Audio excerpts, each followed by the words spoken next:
뉴스 정면 승부 3부 시작합니다. 이 사법시험 존치해야 하느냐 폐지해야 하느냐 우리 사회의 뜨거운 감자가 되고 있습니다. 이런 사법시험을 존치하자는 내용의 관련 법안이 국회에 상정됩니다. 2017년 폐지를 앞에 두고 있는 이 사법시험 그 존폐를 마지막으로 국회 차원에서 논의해보겠다 이런 취지인데요. 이와 관련해서 법률안을 발의한 국회 정무위원회 소속 오신환 새누리당 의원을 잠시 후에 직접 연결해서 자세한 이야기 들어보는 시간 갖겠습니다. 계속해서 여러분 의견은요. 문자 샵 0945로 보내주시고요. 짧은 문자 50원, 긴 문자 100원의 정보 이용료가 있습니다. 정면 인터뷰 오신환 새누리당 의원 함께하겠습니다. 의원님 안녕하십니까? 네, 안녕하세요. 네, 이 찬반 논란 참 뜨거운데요. 네네. 이 사법시험 존치 입장이신 거죠? 예, 그렇습니다. 그러면은 예. 의원님 어떤 주장이신가요? 지금 뭐 다 아시다시피 현재대로라면 17년도에 이제 사법시험 제도가 완전히 폐지되는데요. 네. 그걸 대체하기 위해서 로스쿨 제도가 도입이 됐지만 현재 로스쿨이 안고 있는 여러 가지 많은 문제점들이 지금 표출되고 있습니다. 네. 그리고 국민적인 여론도 사법시험만은 지금 80% 이상이 존치해야 된다. 이 병행 존치를 얘기하는 거거든요. 네. 로스쿨을 폐지하고 다시 사법시험만 돌아가자는 것이 아니라 네. 로스쿨도 유지하면서 병행해서 지금 7년째 사법시험 제도와 로스쿨 제도가 지금 병행해서 왔습니다. 네. 그런 측면에서 우리가 새로운 걸 다시 도입하자는 것이 아니라 병행해서 그대로 유지하자는 그런 말씀을 드리는 겁니다. 네, 그렇군요. 이 사법시험 존치 관련 법안에 대해서요. 네. 지금 이 법제사법위원회 여야 간사는 한 목소리를 내고 있는 건가요? 그렇지 않습니다. 지금 네. 여러 가지 찬반 양론이 있기 때문에 예. 진작에 사실은 간사가 합의를 보고 의견 일치가 됐다면 지금 거의 600일 만에 이 법안이 상정되지는 않았겠죠. 네. 지금 법안 소위원회에다가 엊그저께 이제 상정이 돼서 처음 다뤘던 것이거든요. 네. 그 이전에 박영선 새정치연합의 의원님께서 예비시험 제도를 이미 발의한 바가 있고요. 네. 새누리당의 5명의 국회의원, 저를 포함한 네. 5명의 국회의원이 사시존치가 필요하다는 그 법안을 발의한 바가 있습니다. 그래서 그걸 네. 통합해서 엊그저께 그 법안을 다뤘는데 일단은 그 결과적으로 많은 국민적인 여론을 수렴할 필요가 있으니 공청회를 거쳐서 의견을 수렴해보자. 이런 정도 선으로 지금 정리가 돼서 좀 아쉬움이 많이 남습니다. 네, 그렇군요. 그럼 또 이제 공청회라는 절차를 이제 거쳐야 하는데, 네. 자, 2017년 폐지를 앞두고 있습니다. 사실 이게 내후년이지 않습니까? 네, 그렇습니다. 그런데 이 사시 존치 안건 상정을 이제 지금 하게 되면 네. 이 사시 존치 논란을 더 뜨거운 감자로 만들게 되는 건 아닌가? 이런 우려는 어떻게 생각하세요?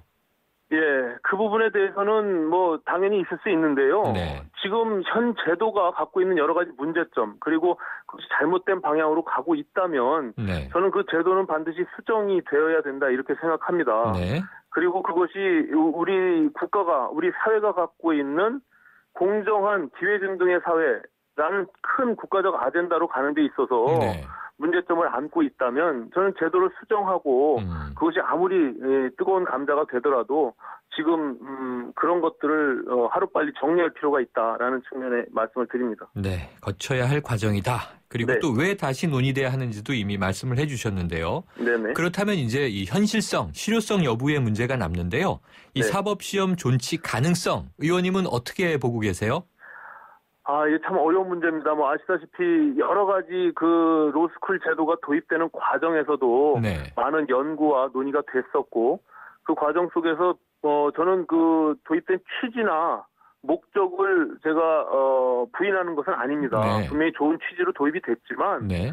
그 제도가 본래 취지와 맞지 않게 운영되고 있고 네. 그리고 그 폐지하려는 제도 자체도 갖고 있는 고유의 장점이 있다면 네. 그것들을 잘 융합해서 우리 지금 현실에 맞는 그리고 시대 정신에 맞는 그런 제도로 저는 발전시켜 나갈 수 있다라고 보거든요. 네. 그런 점에서 지금 로스쿨이 갖고 있는 문제점 그리고 사시제도만이 갖고 있는 로스쿨이 아무리 개선된다고 하더라도 네.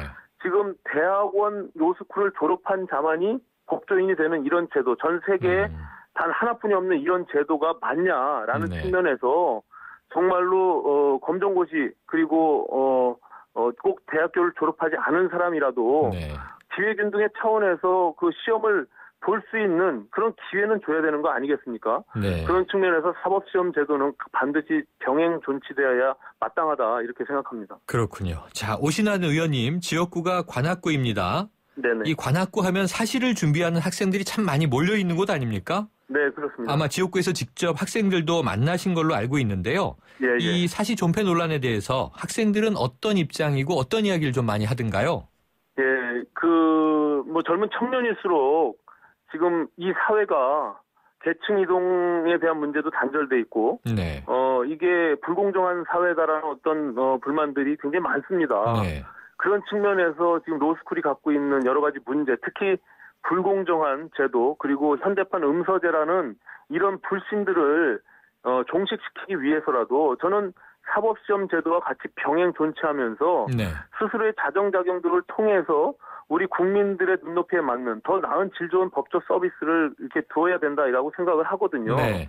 그런 점에서는 저는 그 청년들이 얘기하는 거의 청년의 입장에서는 80, 90% 이상이 사법시험을 네. 존치해야 된다라고 주장을 하고 있고요. 네. 그것이 그들이 얘기하는 공정한 사회 그리고 계층 간의 이동이 자유로운 사회라는 것을 이야기하고 있다 이렇게 생각을 합니다. 네, 의원님. 그런데요, 이제 내년 이제 총선을 앞두고요. 워낙 이 선거의 계절로 빨려 들어가고 있다 보니까 네네. 이 선거를 앞둔 의원들이 지역 표심에 어필하기 위해서 이미 네. 결론이 난 사시 존폐 논란을 다시 쟁점화하는 것 아니냐 이런 비판이 있는 것도 사실입니다. 어떤 네. 반론 하시겠어요? 저는 그건 전혀 그렇지 않다라고 봅니다. 네. 이것이 이미 결론이 난 제도라는 것에도 동의할 수가 없고요. 네. 물론 그 법의 입법 과정에서 아시는 분은 알겠지만 그 당시에 법사위 상임위를 통해서 상정된 것도 아니고 네. 그 당시 여야가 맞딜을 하면서 이것을 맞바꿨던 겁니다. 네. 그렇기 때문에 국민적 동의, 로스쿨 협의회 쪽에서 얘기하는 국민적 동의라는 것에 대해서는 저는 네. 전혀 받아들일 수 없습니다. 그리고 아무리 좋은 취지로 받아들였던 제도라고 치더라도 네. 현 시대 정신에 맞지 않고 그 제도가 그 취지에 맞지 않게 운영되고 있다면 네. 그 제도를 바꿔나가야죠. 네. 그게 고정불변의 제도가 어디 있습니까? 예. 그런 측면에서 저는 지금 현재 7년째 같이 운영되고 있는 사법시험 제도를 같이 병행해서 존치하는 것이 왜 그것이 안 된다는 것인지 저는 받아들이기가 어렵습니다. 네. 기존에 사시가 폐지됐던 과정도 사실은 온당치 못했다. 이런 주장 네. 펴주셨고요. 예, 맞습니다. 자, 그렇다면 앞으로 이 남은 시간 동안 지금 상정된 개정안들에 대해서 아까 말씀하셨지만 갑론을박이 많지 않습니까? 그렇습니다. 이 본회의 상정도 아직은 불투명한데요. 네. 어떤 노력 기울이실 예정이세요? 예, 이것이 어찌 보면 일부 법조인들을 양성하는 그런 제도적 측면으로 볼 수도 있겠지만 네. 저는 이거 국가적 아젠다로서 사실 로스쿨이 도입될 때도 그런 식의 도입이었고요. 네. 이게 다시 제도를 또 바꾸는 부분들이 있기 때문에 앞서 말씀드린 기회균등의 공정사회로서의 우리 대한민국이 네. 법치국가로서 어떻게 갈 것인가 이런 측면에서 이 이슈를 좀 봐야 될 거라고 생각을 하고요. 네. 현실적으로 굉장히 어렵습니다. 저 네. 혼자 무슨 제가 떼쓴다고 될 일은 아니고요. 이게 더 많은 국민적 여론들 공감대 형성하고 그리고 국회 내에서 이것이 더 많이 좀 이슈가 돼서 네. 좀 자유롭게 이게 토론이 이루어졌으면 좋겠습니다. 네. 이게 한쪽 진영 논리에 갇혀서 양 진영 쪽에서만 그 네. 논의를 할 것이 아니라 예. 한 자리에 모여서 정말 대통합 토론회를 통해서 거기서 정말 우리 국가가 어떻게 가야 되는지 네. 이런 문제를 좀 논의했으면 좋겠습니다. 예, 아까 말씀하셨던 공청회가 좀 생산적으로 이루어지면 좋겠네요. 네. 오늘 말씀 감사합니다. 이루어져서 네. 법안이 꼭 상정되고 통과되길 바랍니다. 네. 지금까지 네, 감사합니다. 오신환 새누리당 의원이었습니다.